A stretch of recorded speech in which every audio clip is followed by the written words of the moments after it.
here we are loading into that replay now, and then we should be good to go. Yeah, imagine how long this day would have been with live battles. It would have been unbearably long. That's what she said. But yeah, it would have been insane. There's no way we could have done this live, because we still have 3 best of 3s to get through after this one. So yeah, we probably have another 2 hours ahead of us, guys. All right, so here we are, ladies and gents. We got the Dark Elves versus the Bretonnia. This Dark Elf army is going to have 2 Dread Spears, 3 Bleak Swords, Blackguard and Nagarond, and 2 more Dread Spears for a total of 3. It's going to have Dark Shards, 3 of them, 2 Cold One Knights, make that 3 Cold One Knights. And then we're going to have a little bit of a difference here. Malekith on a Cold One. He's going to have Soul Stealer and Gaze of Malice as always. And then we're also going to have some Vanguarded units over here in the form of 2 Harpies. Bretonians, 3 Peasant Mob, 3 Men-at-Arms, 2 Men-at-Arms with Shields. We're going to have Questing Knights for days, 3 Questing Knights, 1 Grail Knight. He's going to have 3 Peasant Bowmen, one of them with Pox Arrows, Damsel of Life with that Regrowth, Earthblood, and Life Bloom, and Luwin the Incur with all the regular fixins. So, once again, both of these players just going for the straight on engagements. Both of them thinking, no, I have the missile support, the infantry and the cav that will win me the day, and both of them just going for it in these huge central engagements. Not a ton of maneuvering going on. King Luwin the Incur is going to dive in, pop stand your ground. Top of these Cold One Knights, the Sword of Corone has been popped as well. A Soul Stealer going down from Malekith. But with the regeneration of King Luwin the Incur, he should be okay. Terror kicking in on those Cold One Knights as well. And these Harpies just having a field day on top of those Peasant Bowmen. Over here, checking in on the Dark Elf right flank, we're going to see the Bretonians' companions over here going to be getting dealt a ton of damage. They're going to be able to pull out to fight another day, but yeah, those Cold One Knights and the Dark Shards combination just proving to be a very difficult combo for those companion ROR unit.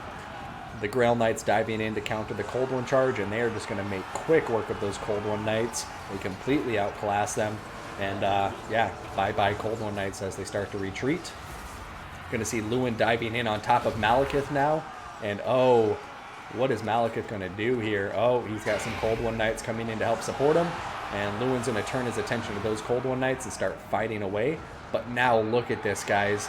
Luwin has just got caught by 2 Cold One Knights, Malekith, and a unit of Harpies. That is quite the combination, but look, Questing Knights coming in to support, Blackguard and Nagarond also coming in to support. And I have to say, it just seems like these 2 players, they just have a spindle point, and then both of them just like dive into it with everything they got. I have to say, it's a very entertaining matchup to watch with these 2 players who are very aggressive, and both of them just going for very big, heavy-hitting central engagements. Soul Stealer getting kicked in, but we're also going to be seeing these Cold One Knights rampage and rout. So, yeah, right now, looking a little dicey for the Dark Elves. They still have their Blackguard and Nagarond in the combat, though, so that should help keep Malekith safe as long as the Blackguard and Nagarond are around. Meanwhile, over here, we're going to see that a lot of these Dark Elf units are just way out of position as far as I'm concerned. Dread Spears chasing off Questing Knights. You know, I'm glad they were able to kill them, but do not chase them. You need all of these units to come right back into the center here, because otherwise they're just so far out of position. They're not going to be useful to anyone. Looks like the Blackguard and Nagarond have been left to their own devices to fight off the Bretonians, while Malekith is turned away and is now focusing his attention on some Grail Knights. But the Grail Knights are going to ignore Malekith and continue chasing down Dark Shards. And man, how beautiful they look as they chase down those Dark Shards.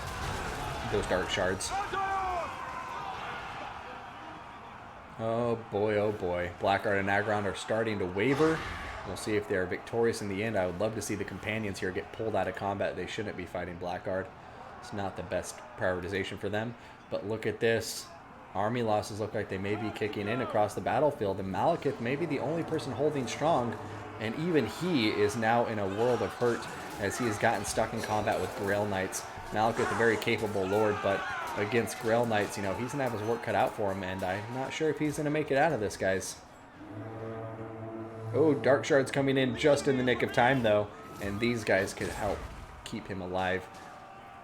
Oh, no, but they're not going to be able to fire off a shot because the Questing Knights are coming out of the woods to get right back on top of them.